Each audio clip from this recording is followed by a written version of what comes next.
the points he raised in embryology, besides the one I clarified in my talk, he said that the stages of development were mentioned by Hippocrates and by Galen, and he showed the various slides.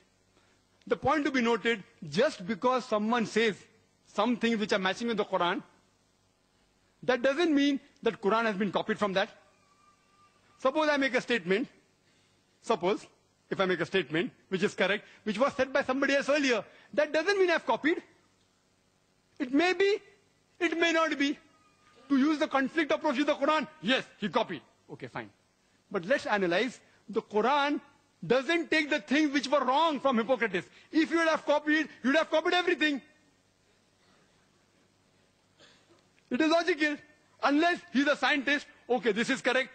Oh, this is wrong. I won't copy that. This is correct, I'll copy that. All the stages of Hippocrates and Galen is not the same as the Quran. Hippocrates and Galen doesn't speak about leech-like substance. They don't speak about mudga at all. Where do they speak? Hippocrates and Galen, at that time they said that even the women have got semen. Who says that? Even the Bible said that. If you read in the Bible, it mentions in Leviticus chapter number 12, verse number 1 to 2, that women give out seed. So actually Bible is copying from Hippocrates.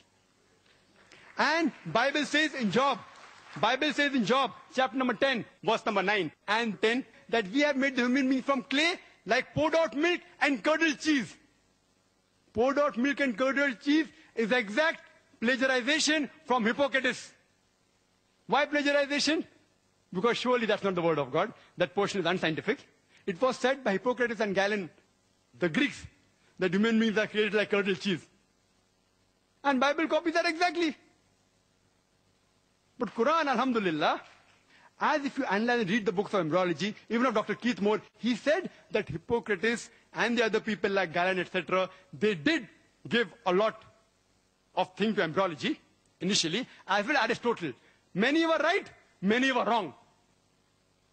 And further he goes to say, in the Middle Ages, or at the time of the Arabs, the Quran speaks about something additional.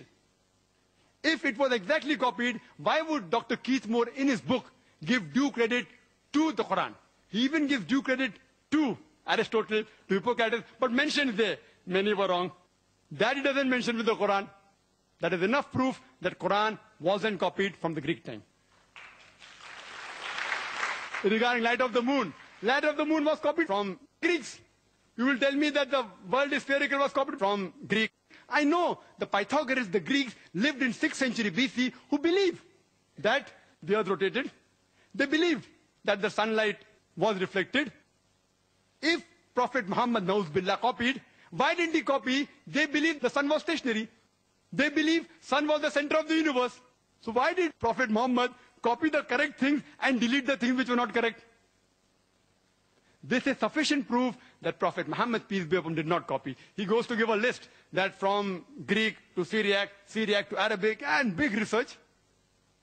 One statement of the Quran is sufficient to disprove it. The Quran says in Surah Ankabut, chapter 29, or 48, that thou wast not able to recite any book before this, nor was thou able to transcribe with the right hand. If it was so, the talkers of vanity would have surely doubted. The Prophet was an ummi. He was an illiterate. This fact of history is sufficient to prove that he didn't plagiarize from anywhere. Enough. Imagine, even a scientist who is very literate cannot do this thing. But Allah in His divine guidance made the last prophet as an ummi, so that the talkers of vanities, like people who write books against Islam, they cannot open their mouths. The Prophet was ummi.